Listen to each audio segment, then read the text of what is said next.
গা অমাবস্যা, আমার চুল মেষপালকের ফাল্গুন, আমার দুটো থাই, একটা বাঁকুড়া একটা পুরুলিয়া।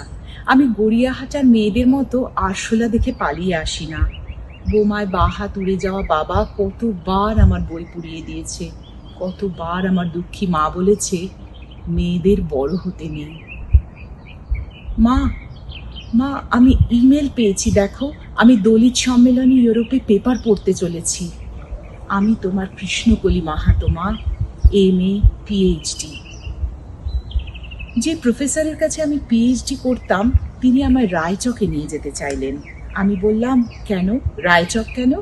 উনি বললেন, রায়চকে না গেলে পিএইচডি পূর্ণ হয় না। আমার পিএইচডি 1 বছর পিছিয়ে গেল।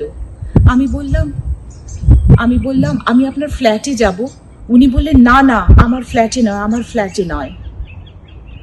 তখন আমি ওনাকে ফোন করলাম, বললাম আমি রায়চক যাব। হোটেলের ঘরে তিনি আমার মুকুটমণিপুরে হাত দিলেন। তিনি আমার বাঁকুড়া পুরুলিয়া হাঁ হয়ে দেখতে থাকলেন।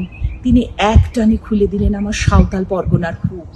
তিনি আমার 2 অগ্নিগোলকের কাছে মুখ নিয়ে এলেন।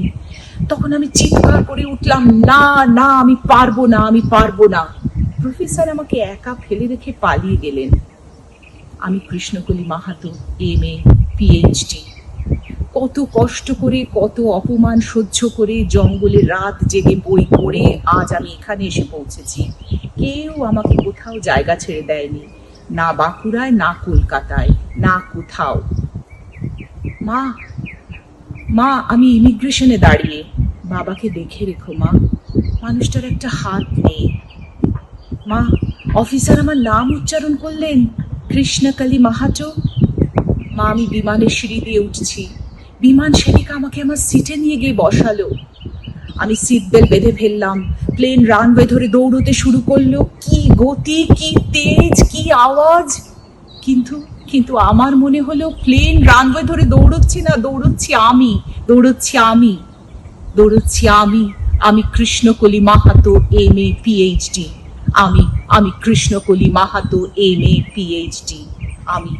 আমি তোমার কৃষ্ণকলি মাহাতো, MA PhD। আমাদের সমাজের কৃষ্ণকলি মাহাতো এমনভাবেই অনেক প্রতিকূলতার মধ্যে দিয়ে, তাদের হার্ডওয়ার্ক আর ডেডিকেশন দিয়ে আমাদের সবাইকে, আমাদের সমাজকে এগিয়ে নিয়ে চলেছে। এরাই হোক আজ আমাদের ইন্সপিরেশন।